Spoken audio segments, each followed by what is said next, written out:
hags mentioned the college a few times. Apparently, the college was this prison of mages, where raw talents were jailed and unappreciated, that they had to escape it for Darklight Tower.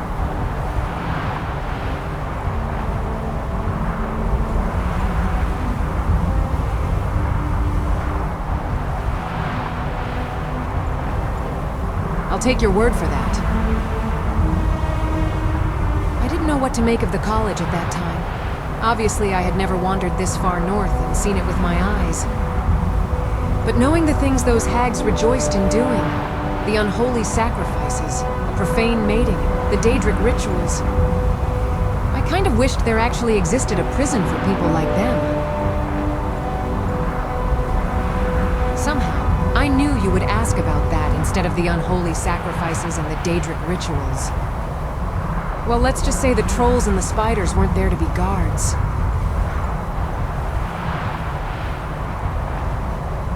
No disagreement from me.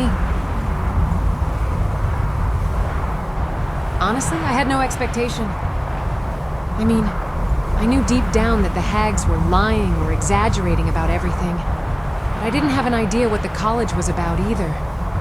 I guess it's as good as an academy can get, for better or for worse. Can't be worse than Darklight Tower anyway. Of course. An interesting idea. As you know, I've already had some magical training from the Hagravens. I hate what I'm about to say, but I doubt the college's professors know more than the Daedra's consorts.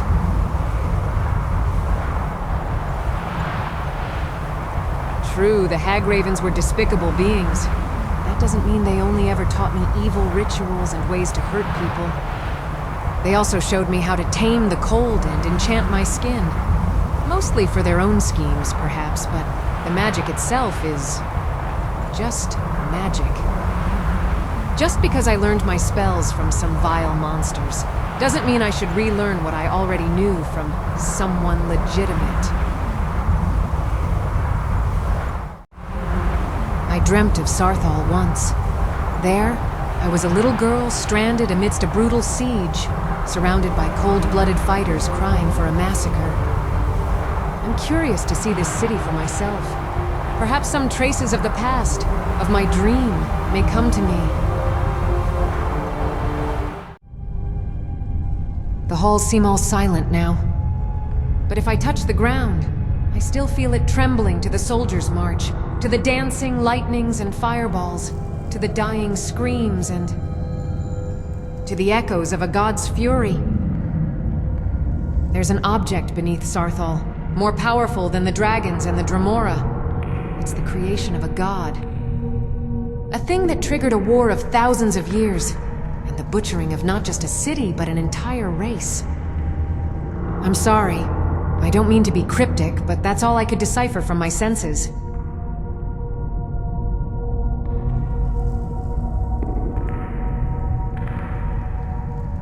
More than that, it will end the war immediately. Should either side get their hands on this thing, there will be nothing left of Skyrim to fight for. It first doomed those who lived in Sarthal, then those who came to steal it. Whatever it is, its power is not meant to be witnessed by mortal eyes.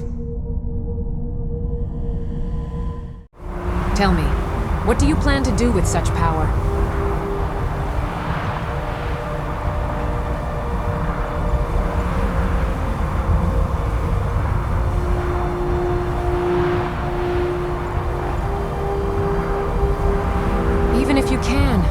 What makes you think you'll succeed where the elves and the Nords both failed? When the Nords had it, the elves slaughtered them. Then the elves had it, and the Nords slaughtered them back.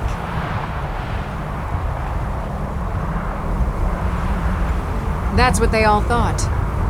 If my mother and the Hagravens had taught me one good lesson, it's that unchecked ambition always leads to doom.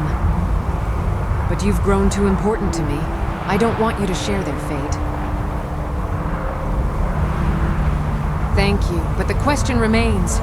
What should we do with the staff and the Eye of Magnus?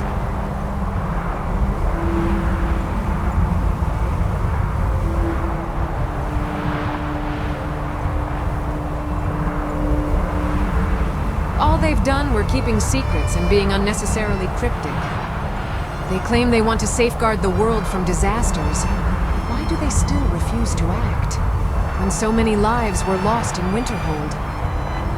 It's as if they're pulling the strings, watching as the disasters they claim to prevent unfold.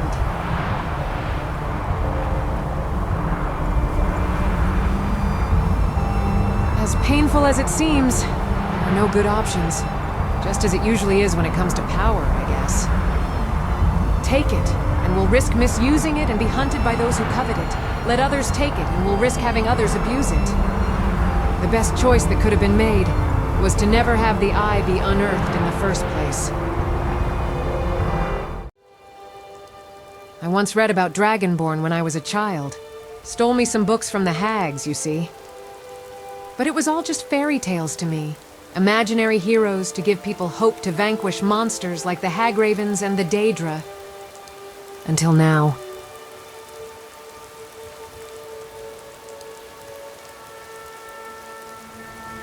I didn't exactly have access to a library.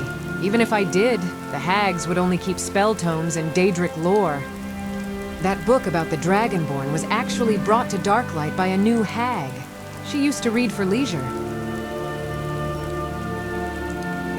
You'd think. Only thing she enjoyed more than reading was beating defenseless girls. We took many lives in Darklight.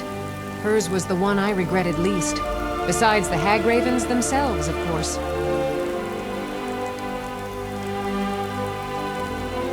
You already do. Long before I even knew you were Dragonborn. Just heroes doing heroic things, am I right? I understand. The Hagravens whispered his name once after their communion with Mephala, the Prince of Secrets. It seems the Spider Goddess believed the World Eater would unravel the intricate webs she had weaved.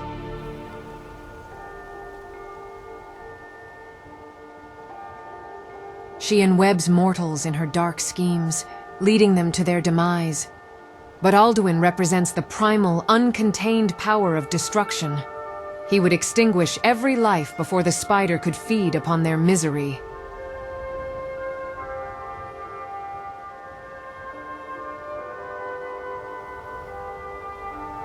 That depends on your perspective. True, the World Eater would burn down kingdoms and decimate armies, giving all of us a quick, fiery death. But Mephala's venom would seep into our minds, corrupt our desires, turn sons against fathers, until there's nothing of worth in our souls anymore. If you ask me, at least my soul would still be whole if I perish under Alduin's flames. I could not guess a god's schemes, much less those of the God of Secrets. Powerful as the hag's combined magic was, I don't suppose she expected the Darklight Coven to take on the World Eater. But ever since Mephala told the Hagravens about the World Eater, the Coven had grown desperate for power and resorted to even darker measures. Not long after you came along, and you know the rest of the story.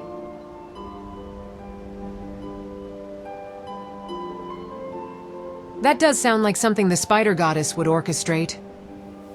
Make her subjects feel desperate, give them a sliver of hope, then drive them to their doom.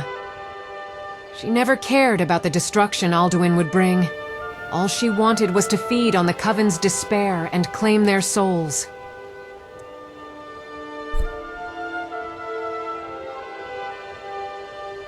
I understand. I'm not familiar with the way of your society. Is it customary to escort a girl you just met to her home?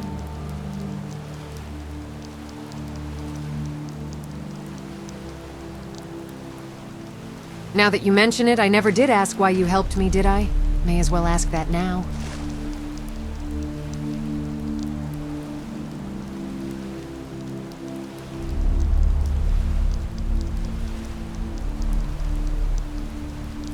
Somehow I am not surprised at all. An adventurer's got to do adventurer things after all. Is that why you're helping Serana? To get rewarded by her family? I suppose that's a fair reason. Either way, Serana is with us now, and I suppose it'd be quite impolite to deny her after all the way she's come with us. Much about you is still a mystery to me, but I'd say you've earned my trust with that display of valor in Darklight Tower.